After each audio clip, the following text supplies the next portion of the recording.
વલસાડ કમોસમી વાતાવરણનો માર આ વર્ષે કેરીના સ્વાદમાં ભળશે મોંઘવારી નીકળવાશ.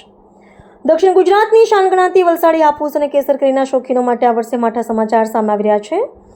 વલસાડ જિલ્લામાં આશરે 38,626 હેક્ટર વિસ્તારમાં કેરીના આંબા આવેલા છે, જેમાં સિઝનની શરૂઆતમાં 70 થી 80% જેટલી મંજરી ફૂટતા ખેડૂતોમાં ભારે ઉત્સાહ જોવા મળ્યો હતો. પરંતુ કુદરતના રૂઠવાથી હવે ખેડૂતોની મહેનત પર પાણી ફરી વળ્યું હોય તેવું લાગી રહ્યું છે.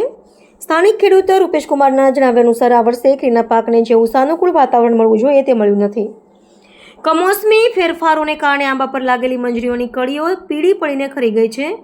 ખેડૂતોએ પાકને બચાવવા માટે મોંઘીદાર જંતુનાશક દવાઓનો છંટકાવ પણ કર્યો, પરંતુ તેનું પરિણામ શૂન્ય મળ્યું છે. ગયા વર્ષે પણ કેરીનું ઉત્પાદન ઓછું હતું. આ વર્ષે મંજરી મોટી ફૂટવાને કારણે કેરીનું બેસાણ ઘણું પાછળ જશે.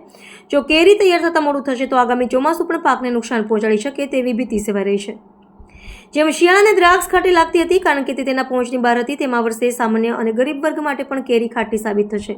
પાક ઓછો હોવાને કારણે અને ખર્ચ વધવાને લીધે કેરીના ભાવ ગત વર્ષ કરતાં પણ આસમાને પહોંચવાની પૂરેપૂરી શક્યતા છે. 70 થી 80% મંજરી ફૂટી હોવા છતાં વાતાવરણ સાથ ન આપતા ખેડૂતોને ભારે નુકસાન વેઠવાનો વારો આવ્યો છે. આ વખતે કેરીની આવક ઓછી રહી છે, જેની સીધી અસર ભાવ પર જોવા મળશે. છોટુભાઈ પટેલ અટગામ ગામનો ખેડૂત છું. આ આપણો વલસાડ જિલ્લો બાગાયતી વિસ્તાર છે. મોટાભાગે વલસાડ જિલ્લામાં જ્યાં જુઓ કે આંબાની વાડીઓ છે, આ વર્ષે આંબાની વાડીઓ જોઈએ તો બિલકુલ કેરી બેસેવી કોઈ પરિસ્થિતિ લાગતી નથી. વાતાવરણમાં ખૂબ હવામાનમાં પલટાના કારણે જે મોરનું ફલીકરણ થયું હતું એ બિલકુલ 5-7 દવાનો છંટકાવ કરવા છતાં પણ એ આપણે મોર બચી શક્યો નથી, બિલકુલ કાળો થઈ ગયો છે. અલગ અલગ પ્રકારના ઘણી બધી જીવાતો પણ જોવા મળી રહેલી છે.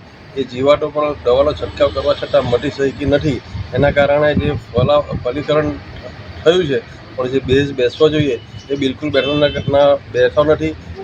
બેઝ ના બેસવાના કારણે હમણાં આપણે જોઈએ છે તો કોઈ પણ કલમ પર કેરીનો પાક બિલકુલ ઓછો, એટલે લગભગ 10-20% જેટલો જ દેખાય છે.